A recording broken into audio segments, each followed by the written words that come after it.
hi YouTubers. Okay, now I've got the Physics 100 books, and okay, look at the nails. Okay, oh, I had my university graduation yesterday, so I thought, hey, I'll, actually do some nailing today. Good, it was good, a graduation. That's weird. I actually have a master's degree now, so okay, it looks good in my LinkedIn profile anyway. Okay, Vicky Pattison's My Sister's Wedding. For better or for worse, two families are about to become one. Read the blurb on the back. The Ashworth sisters couldn't be more different. Becky is focus-driven and about to marry her lovely fiancé. Daniel Balfour. Lizzie, on the other hand, bounces from one temp job to another, keeps falling for the wrong man, and is a whirlwind of chaos in Becky's otherwise well-ordered life. But they love each other fiercely, and the Ashworth way has always been family comes first. Preparations for Becky and Daniel's wedding get underway. It soon becomes clear that the Ashworth way is not the Balfour way. Daniel's family have never thought Becky was good enough for him, but he loves her, and has always been good enough for a happy couple. But when Lizzie gets caught in the crossfire between Becky and the Balfours, Becky and Lizzie need to find themselves drifting apart at a time when they need each other the most. Will they be able to repair the damage before Becky walks down the aisle? Okay, now the things about this book is this. This book is not about the wedding, okay? This book is about the lead up toward the wedding. This book is about how to organise a wedding and how they get everything organised, but it's also how the relationship between two sisters as well. Now, one thing I applaud, because I actually have two sisters of my own, is Vicky knows how to write the strange dynamic between sisters. She has this incredible gift. Now, this is the start of the book, okay? Because you'd think that this is the kind of storyline where an author would have gone down the road of, it would become jealousy. If one sister's struggling and the other one is having it always happen to her, you'd think this is where the jealousy, green and monster will come in. It doesn't. The sisters still love each other, but they're having a real big problem with their dynamic. And one thing, this bit here, I absolutely love though. Here we go. It says each chapter alternates, and this is Becky's point of view. When I introduced my dad to Stephen Ashworth, he says, Big Steve to his friends, and goes straight in for a hug rather than a handshake. In that moment, I don't think I've ever loved my dad more. No airs, no grace, just Big Steve being Big Steve. Elena and Rupert look less than impressed, though pulling away from his hug the minute is polite. I could punch them from the looks of the stain on their faces, and that is completely not in my character. Nicole, Daniel's sister, outright sniggers at my dad. I know her friend has to cover up with a loud cough. Everyone hears, including Dad, whose lovely big smile drops momentarily. I could happily punch her in the face too, which I feel would be in anyone's character. How dare she make my dad feel like that? I loved how she wrote to Dad, Big Steve.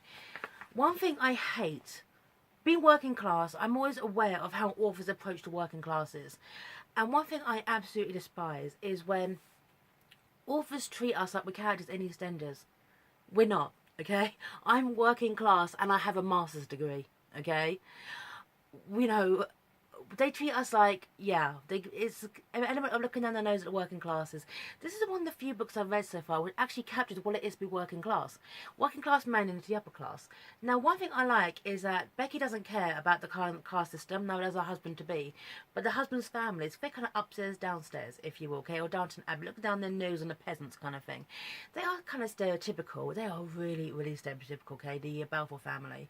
But they kind of get the more comeuppance, if you will. And one thing, though, is Nicole, Daniel's sister. Now, Nicole, Daniel's sister, is a nasty, horrible piece of work. Her mission in life is to break up the couple, and she's using and abusing her so-called best friend, Safi, to actually get the job done, if you will. But people get their comeuppance. And there's kind of like a marvellous hook as well with the sisters. Especially with Daniel's sister, Daniel's sister, Nicole, this is Nicole, there's kind of like towards the end, which I think will make a marvellous book. I'm not going to spoil it, okay, but it's kind of mentioned at the wedding, okay, if you will, which I think will make a marvellous, marvellous second book from Nicole's perspective. Because I even though I hated her, I loved reading about her, if you will, okay. She's the kind of person who will tip up the paparazzi to capture images of her. She's very, very egotistical. She thinks that, because she's for money, she's all that. and she will use and abuse the people in her social sphere to get what she wants. And yeah, I think everyone knows someone like that. So now, one thing though, this book I think captures really, really well is not just the kind of class system, but how suddenly being thrust into the social media spotlight does impact on you. Because Becky's gone from being a nobody, okay, to suddenly everyone is interested in her because she's married into the Balfour family. Everyone is interested in what she wears, who she is, what she sees, what she eats. She's being followed at all times. And Lizzie, the sister, she helps her sister out many, many times and trying to, you know, beat the paparazzi, if you will. But there's a bit coming in where you can see how Becky is trying to take the more high road, if you will. This won't impact on me, okay? But you can actually see very subtly within the text how this is starting to corrupt her, okay? It's starting to subconsciously really, really enjoy the high life, if you will. Now, this bit here, it kind of says everything, okay? This is chapter 23, Becky's point of view. I'm at the Vogue offices, a magical fairy tale place I never dreamed I'd ever get to visit. Might have to visit for a photo shoot and an interview for a double-page spread. I said no to everything I've ever been offered up until now, but how could I give this opportunity up? Nerdy, lonely, buggish 15-year-old me would never forgive today me. All those days spent flicking through the pages of this fashion Bible. I minded sophisticated, beautiful women, and how they seem to have their whole lives in order. This really was a dream come true for me. Now, from that moment, I can see how this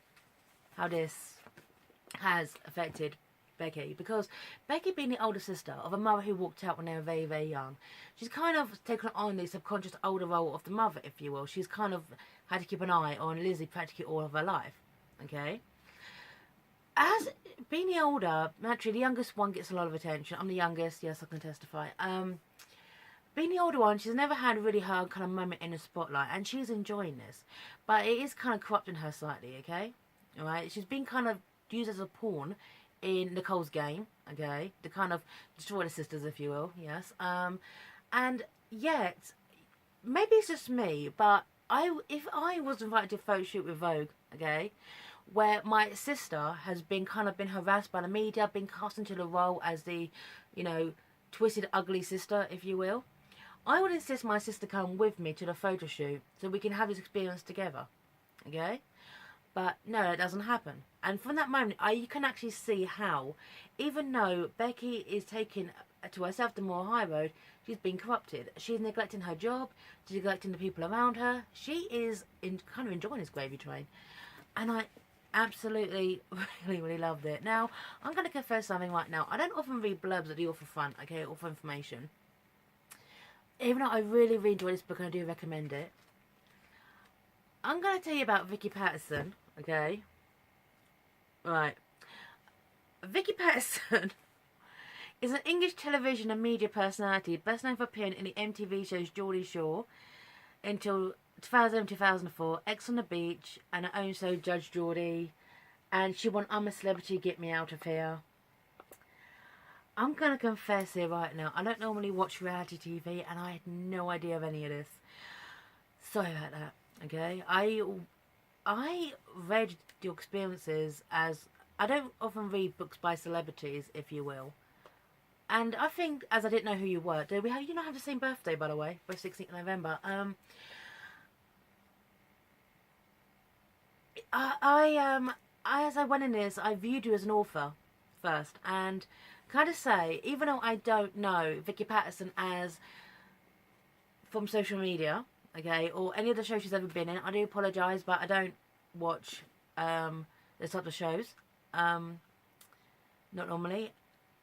As an author, from your career, you've done very, very well for yourself, and congratulations. But as an author, you are astonishing. This book is so good, and I do recommend it.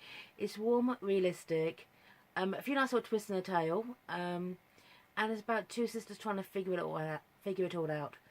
And even though I absolutely loved Becky, Lizzie's story, that will grab you. Okay? So, sign off here, YouTubers. Part of Feed Us 100 Books, and bye now.